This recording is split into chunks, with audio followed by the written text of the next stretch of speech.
오늘 함께 읽으신 말씀은 다니엘 7장 1절부터 14절까지 말씀입니다.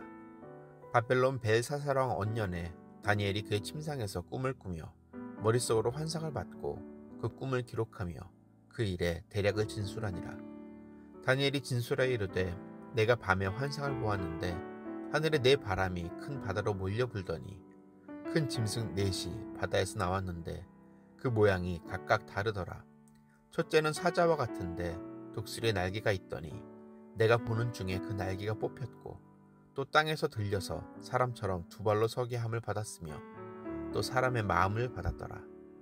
또 보니 다른 짐승 곧 둘째는 곰과 같은데 그것이 몸 한쪽을 들었고 그 입에 이 사이에는 새 갈빗대가 물렸는데 그것에게 말하는 자들이 있어 이르기를 일어나서 많은 고기를 먹으라 하였더라.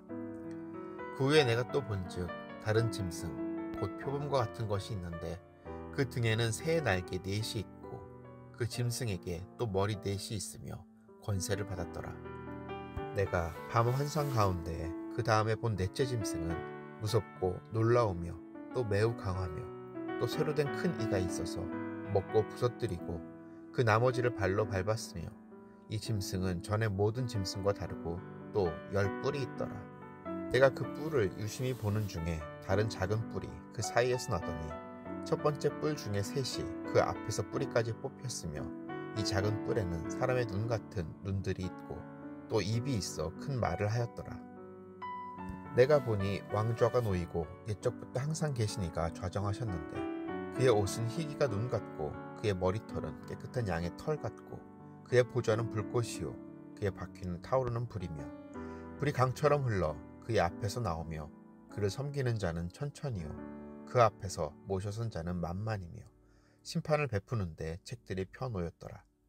그때 내가 작은 뿔이 말하는 큰 목소리로 말미암아 주목하여 보는 사이에 짐승이 죽임을 당하고 그의 시체가 상한 바 되어 타오르는 불에 던져졌으며 그 남은 짐승들은 그의 권세를 빼앗겼으나 그 생명은 보존되어 정한 시기가 이르기를 기다리게 되었더라.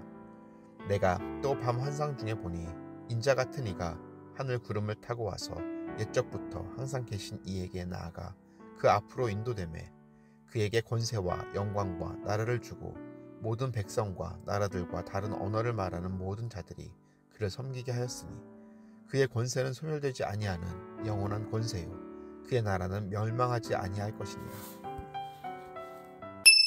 네, 오늘 우리가 나눌 말씀은 다니엘 7장 1절부터 14절까지의 말씀입니다. 다니엘은 1장부터 6장까지 그리고 7장부터 마지막 장까지 이렇게 크게 두 부분으로 나누어져 있습니다. 6장까지는 꿈의 해석자로서의 다니엘이 이야기되었다면 7장부터는 다니엘이 이제 보는 환상에 대한 이야기가 기록되어져 있습니다. 그러니까 우리가 많이 들었던 이야기는 사실 6장에서 끝납니다. 그리고 우리는 7장부터는 사실 생소하게 느낄 수 있는 다니엘의 이야기가 기록되어져 있습니다. 하지만 우리가 생각해야 할 것은 7장부터 나오는 다니엘의 환상은 사실 다니엘의 삶에 있어서 매우 중요한 역할을 했다는 것입니다.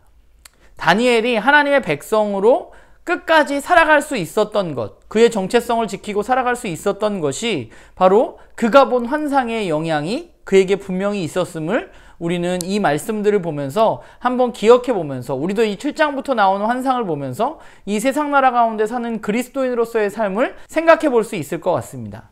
오늘 본문은 다니엘이 본 첫 번째 환상입니다. 그런데 이 환상의 때가 6장 다음에 시간적으로 나오는 것이 아니라 1절을 보면 벨사살 원년이라고 되어 있는 것으로 보아서 이 환상은 4장과 5장 사이에 다니엘이 보았던 환상으로 보입니다. 그리고 2장에 나타나 있었던 느부갓네살이 꿈에서 본 그 이야기와도 연결되어져 있는 것이 바로 7장에서 다니엘이 본 환상입니다. 사실 벨사살 원년이라는 이 시기를 보면 벨사살은 바벨론의 마지막 왕입니다.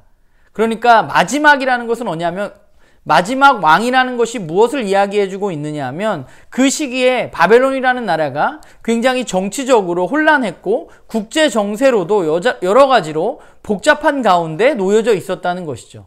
그러니까 이스라엘 민족으로 보았을 때는 바벨론 포로로 끌려왔는데 자신들을 포로로 끌어온 이 바벨론이라는 나라가 이제 언제 어떻게 될지 모르는 그 상황 가운데 다니엘은 이 환상을 본 것입니다. 그러니까 바벨론이 멸망하면 그들에게 어떤 희망이 있을까 생각하던 그 시기에 다니엘이 본 환상을 우리는 오늘 만나볼 수 있는 것이죠. 그러면 그가 본 환상은 무엇인가 하면 바다에서 4마리의 짐승이 나타나는 환상입니다. 바다는 유대 사회에 있어서 악의 상징입니다. 혼돈의 상징입니다. 그곳으로부터 4마리의 짐승이 나타나는데 첫 번째 짐승은 사자와 같은 독수리 날개가 있는 짐승이고, 두 번째 짐승은 곰의 형태를 지닌 짐승이고, 세 번째는 표범인데 날개를 가진 짐승이었습니다.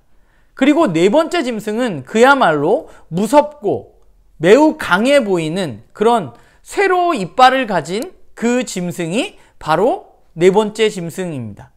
그러니까 이 네 가지의 짐승은 이 장에 나타나 있었던 이 땅의 제국을 의미하는 것으로 보여집니다. 이 짐승의 환상을 보면서 그 시대에 있었던 제국들을 적용하면서 그렇게 해석하는 경우들도 있지만, 사실 이 짐승이 어떤 나라인가를 맞히는 것보다 더 중요한 것은 이 짐승들이 악으로부터 나와서 하나님의 백성을 지속적으로 박해하고 괴롭힌다는 사실입니다.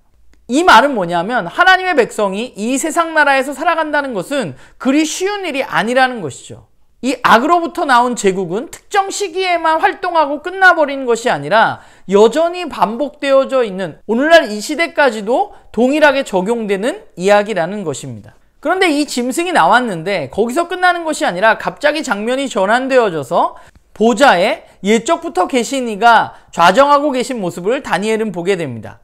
보좌는 통치를 의미하는 것이고, 옛적부터 계신 분이라는 사실은 지금까지 변함없으신 분을 의미하는 것이기 때문에 이 보좌에 앉으신 분이 바로 하나님이라는 사실을 우리는 유추해 볼 수 있습니다. 그러면 보좌에 앉으신 그 옛적부터 계신 분이 하시는 일은 무엇인가 하면, 오늘 본문을 보면 그 짐승들을 심판하십니다. 그래서 가장 무섭고 두렵고 다니엘을 떨게 했던 그 네 번째 짐승은 죽게 되고, 나머지 세 짐승들은 목숨은 구하지만 권세를 잃게 되는 그런 심판을 겪게 되는 것이죠. 그리고 여기에 한 가지 환상이 더해지게 되는데, 그 인자 같은 이가 옛적부터 계신 분 앞으로 나아가서 온 세상을 다스리는 권세와 영광을 받게 되고, 모든 이들이 그 인자 같은 이를 섬기게 된다는 것이 다니엘이 본 환상의 내용입니다. 이 인자 같은 이는 영원한 나라를 다스리게 된다고 기록되어져 있습니다. 인자 같은 이라는 것은 말 그대로 사람과 같은 모습을 한 분을 이야기하는 것입니다.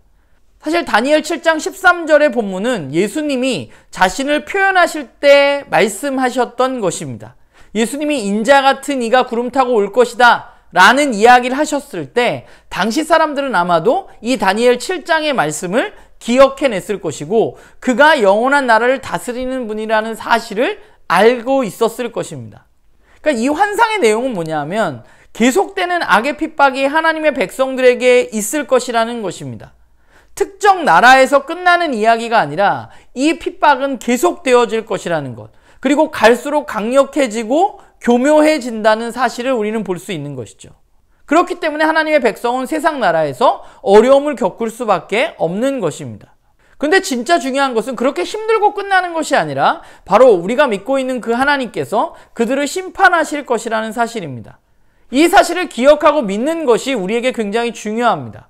제국 또 악의 세력, 우리가 정말 보기만 해도 무시무시해 보이기는 하지만, 그러나 그것이 영원히 승리하는 제국이 아니라는 사실, 모두가 하나님에 의해서 심판받을 것이라는 사실, 이 사실을 알고 있는 것, 믿고 있는 것과 그렇지 않은 것의 차이는 매우 큽니다.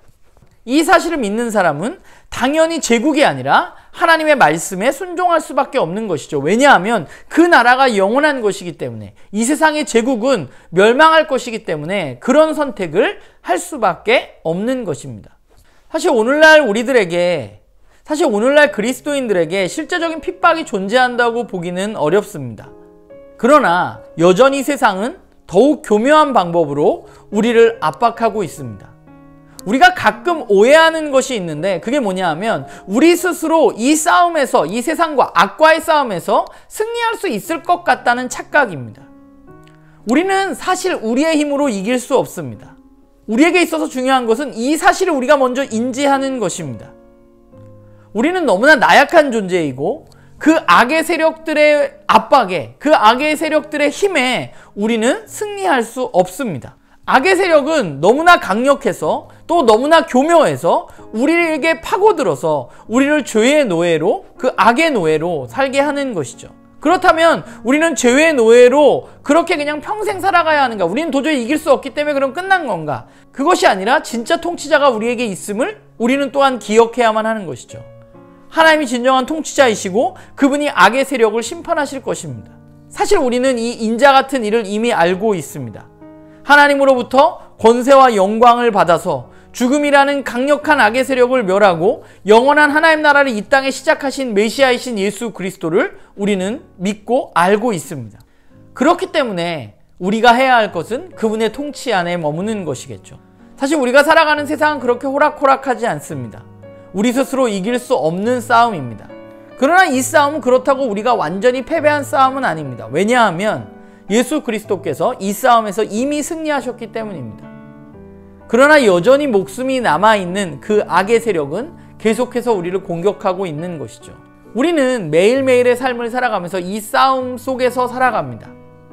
우리가 해야 할 것은 이 싸움에서 누가 승리하는 것이냐? 바로 예수 그리스도가 승리한다는 사실을 믿고 우리는 세상의 통치가 아니라 악의 통치가 아니라 그분의 통치 가운데 그분의 다스림 가운데 머물러야 하는 것이 바로 저와 여러분의 삶이겠죠. 사실 저와 여러분이 이 땅을 살아가는 삶은 생각보다 매우 치열하다는 생각을 하게 됩니다. 우리가 그 싸움이 치열하다는 것을 안다면 우리는 더욱더 하나님의 말씀을 깊이 묵상하고 그분의 다스림 가운데 머물러 있기 위해서 애쓰는 그런 우리 모두가 되기를 간절히 소망합니다.